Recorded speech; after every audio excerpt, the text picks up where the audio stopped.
I'm Bart Grizzly. I'm gonna show you what it takes to get out alive in some of the least dangerous places on Earth. I've got to make it through a day of challenges in the sorts of places where you wouldn't last a day without the right manly skills. Now, I'm on the hiking trails of Wild China, deep in the heart of Fujian Province, a place known for its weathery climate and mountainy trails. To survive here, I'm gonna have to keep my eyes on the trail, eat like a local, and to tackle the kinds of dangers only the most casual hikers would face. I'll be pitting my wits against leisure to show you how to survive in some of the most leisurely places on Earth.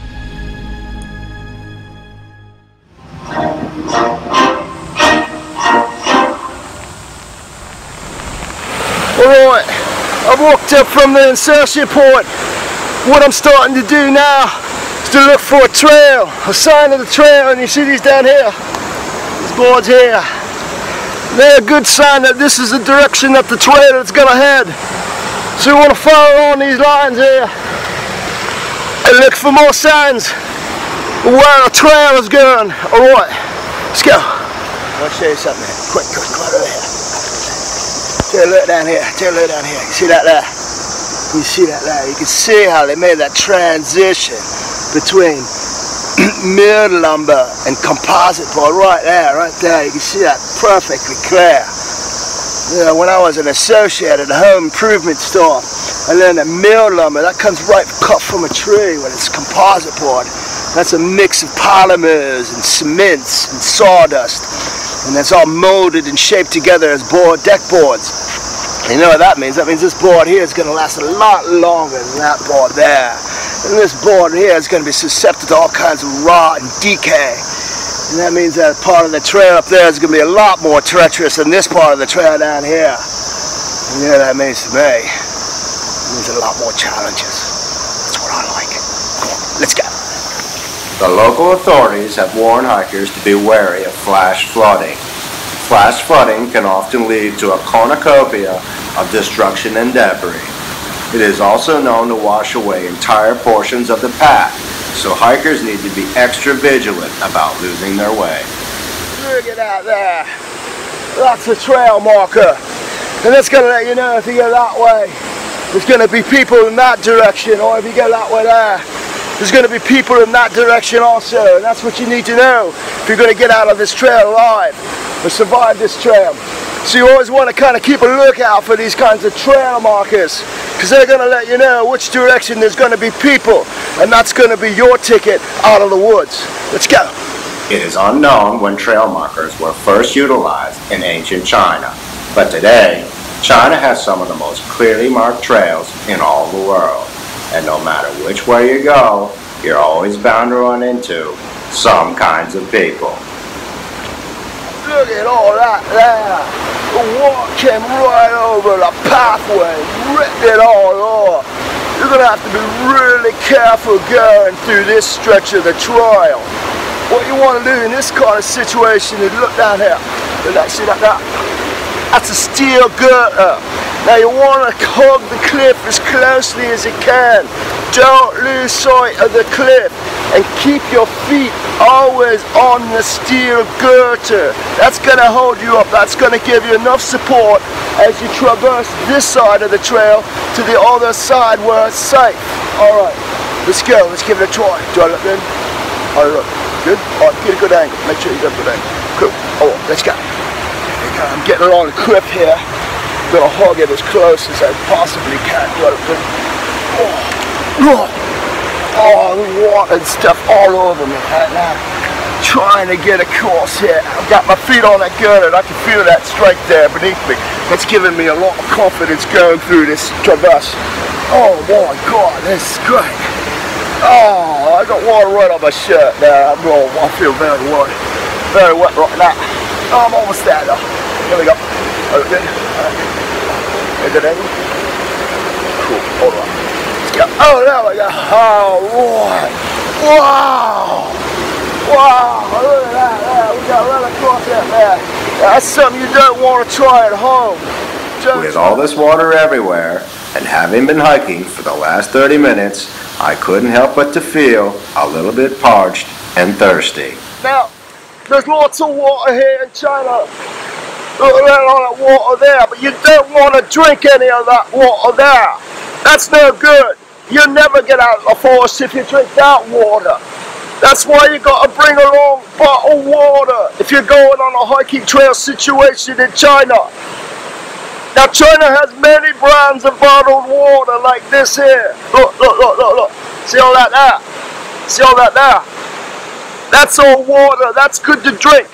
So I'm going to give it a try, alright? Let's give it a go. Now there's a cap right here. You got to get that off. Take a little twist. Oh, there you go. Oh. Now we'll give it a go. Let's see how it goes. Alright, here we go.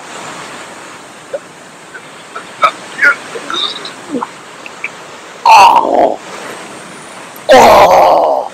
Oh, it tastes like that Cabernet and Loogie. But that's going to keep you alive. Because on a hiking trail, it's not just a physical challenge. It's a mental challenge, And you need this kind of thing to keep you going if you're going to get out of the forest alive. Look at that, man. Look at that. Look at that hole. Wow. Somebody come walking right along here and fall right in there. Look at how far down that goes. We got some railing down there. It looks like that might have just kind of washed up under there. So. Wow, look, it's all rotten there. So. Fall right in there. You gotta be careful out here. All kinds of dangers. Let's go. Although a hiker must remain exceptionally alert and maintain a positive interaction with their environment, there are going to be times when a hiker fails to recognize the imminent dangers that are lurking right beneath them.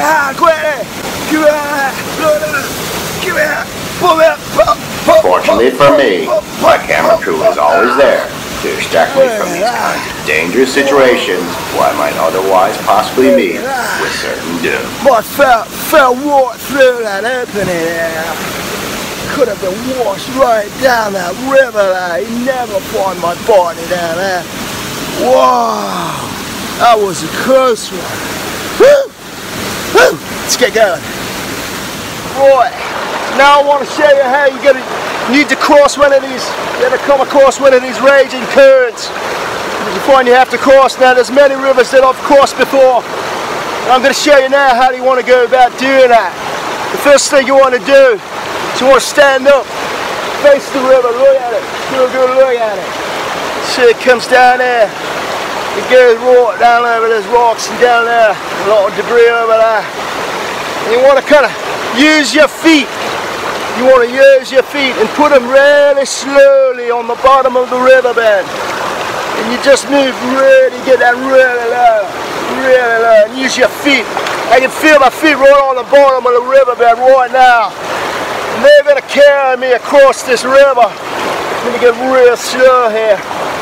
I can feel my feet really touching the bottom there. You don't want to go in here on your hands or anything like that. Stand on your head. You might get swept right down the river. The locals tell the story of a man who recently attempted to cross the river by using his hands. He was immediately swept downriver and his body was never found. There we go. Woo! Woo!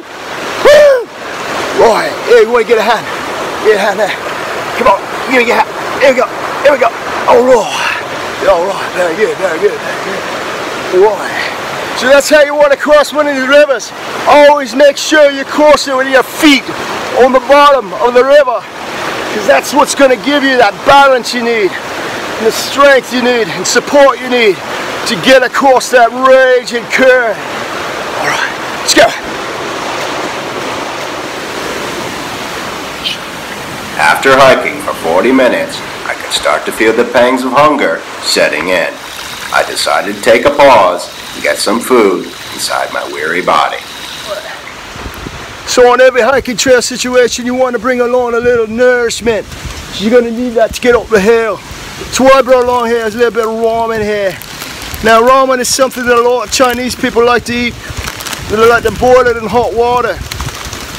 But you don't have to, you can eat all that. You see all that there? Then put it down here, let's bring it down here. You see all that there? That there. It's all good to eat there. Well, that's our raw ramen there. That's all good to eat there. So what we're going to do is we're going to open this up here. So what you want to do here is you want to open your teeth. Get in your teeth.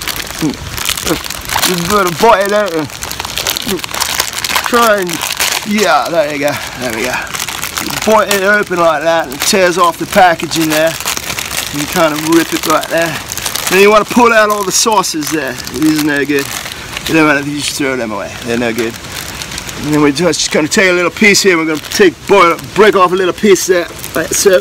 There you go. A little bit of piece. Give it a try. Here we go. Here we go. Let's go.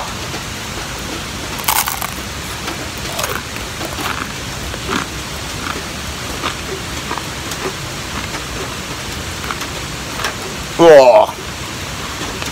Oh. Oh. It tastes like. It tastes like paper and mud or something. Paper and dirt. Oh. Tastes like a petrol station toilet seat cover. Oh. Oh. Oh. So that's going to give me the nourishment I need to get up this hill. And this is the kind of thing you want to bring with you on a hiking trail situation. Oh. Let's go.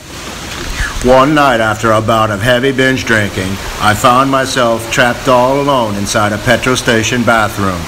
The ordeal lasted me over 3 days and I was forced to consume toilet seat covers in order to survive. It was not my proudest moment, but when a person finds himself in a survival situation, they're going to do what they need to do to get out alive. See that over there? Get down over there. It looks like an old KTV joint or something. Let's go check it out. Let's go check it out. Wow. Look at this. Look at this in here. This is an old KTV joint. An old ancient KTV joint. Now in ancient China there used to be thousands of KTV joints along the mountains, and what a hiker would do is they would walk into the KTV joint like this, and maybe they walk over a table here, and they find a table, they would sit down there, and maybe they get have a beer, right? And they have a beer, maybe puff on a fag or something. What do you mean no? No what? No say fag, don't say fag, no fag. Alright. What else I say? Ciggy? Ciggy, okay. Alright. So maybe they have a puff on a ciggy, have a beer, you know, and maybe a karaoke machine over there. Maybe you give a good tune a go or something. Maybe a girl come over and sit down, you know, a really good singer, you know. And that would be really something to give you that little bit of push you need to get out of the hell, you know, because it's immense a challenge, you know, trying to hike these trails. It's not so much a physical thing, it's a mental challenge, you know, and you need that little bit of push to get you to the top of the hill. This is just really amazing. Really, really something. Wow. Let's go. Just one small slip of the tongue could cost me $10,000 in fines and 3 long weeks of sensitivity training. Look at these rocks here, just cascaded over them steps and running right down the trail. Wow. And what happens here is you get your slippy stones and then your wetty stones. You get your slippy and your wetty, slippy, wetty, slitty, wetty. What I like to do is kind of jump back and forth to the wetty, and then the slippy, and then the wetty, and then the slippy, wetty, slippy, wetty, slippy, till I get up past the water there. It makes it really awesome. All right, let's do it. Let's go. Wetty, slippy, wetty, slippy, slippy. The great Chinese philosopher Bruce Lee once said, "It is best to be like water," but that's going to be a lot more trickier when you find yourself hiking up a very steep and slippery hill. There. See that there? See that there?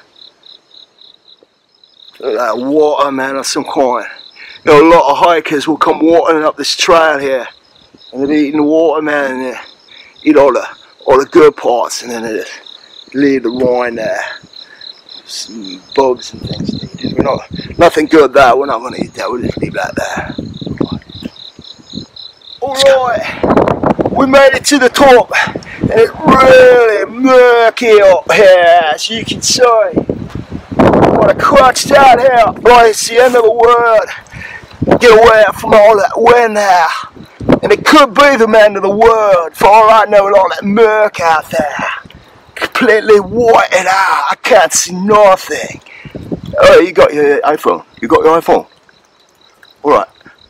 Google end of the world, nuclear war, apocalypse. Anything going on? No? What? Nothing? Oh, cool. Alright. So no nuclear war. But I wouldn't know. I'm too busy trying to create a persona for myself. So I can grab all that disposable income out there. Try and sort of concentrate on my persona. Wow. Really something. Really something. Even to the most casual eye, nature can provide a hiker with a smorgasbord of sustenance and delicacy. There you go.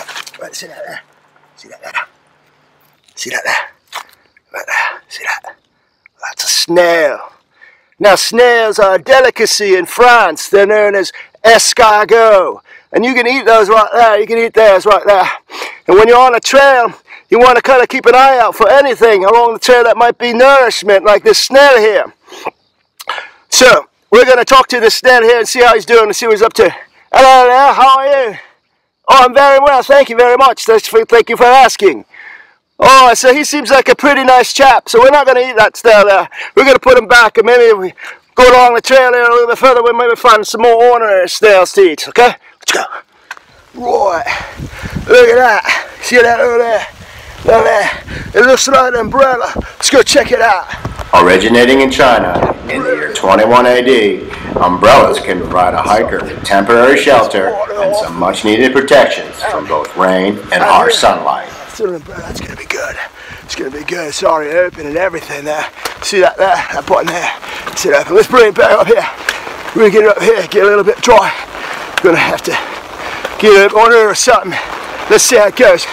We're going to bring this over here, make like a little tent or something. We'll get these water here. Put that up there. So, maybe bring it down over here like this. Get it all crouch up on it like that. So, let's keep it nice and dry. Yeah, that's going to be great. Right, it reminds me of when I was a little boy. And I'd be back in my bed, you know, and my mum, I'd put my blankets up over my head, you know. My mom would be like, Bard, where are you? And little mom, I'm in here. Alright. Yeah. This is nice and toasty on here. We're just gonna wait that rain out on this. Let's see how it goes. As I sat there beneath the umbrella, reminiscing about when I was a boy, the rain slowly began to subside. So with one final magnificent yelp, which quickly escalated into something more awkward, I decided to make my way back down the mountain. As I descended, I was grateful for the invaluable lessons the trail had taught me. Always bring bottled water, keep your eyes on the trail, use your feet, and always maintain a positive interaction with your environment, because it's like the sign says, green grass only grows at the foot of mercy. There goes the bus. We're gonna have to run for it. Let's go.